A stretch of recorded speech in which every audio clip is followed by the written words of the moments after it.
ګوره دا منافق نه دی، موږ هر سړي ته منافق وایو، خیر مې وده هلکه پلان کې منافقه منافقت کې وښکته کې وبره کې، دا موږ اصل کې په مسله پوه نه یو چې منافقت څه ته ویل کېږي.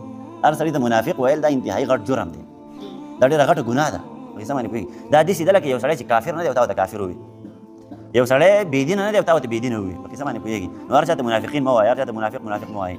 منافق په دوه قسمه باندې دی، نفاق چې ورته ویلی کېږي دا په څو قسمه باندې دی؟ په دوه قسمه باندې دی.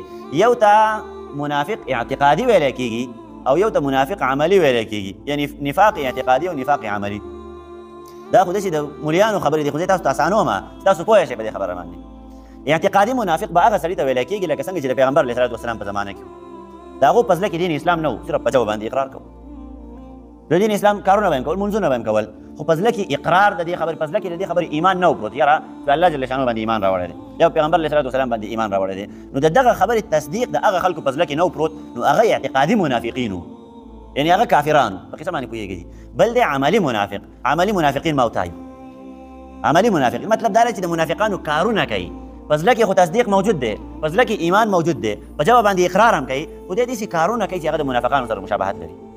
دغه ته عملي منافق ویلی کېږي. نو که اوس مونږ یو سړي ته منافق وایو، نو د دې منافق نه مراد عملي منافقي، د دې نه به اعتقادي منافق نه مراد چې یاره هغه شانته منافق دی دا سړی، لکه څنګه چې د پیغمبر علیه صلات وسلام په دور کې وه. دغسې خبره نه ده، په دې مسله باندې صحیح ځان پوهه کوي.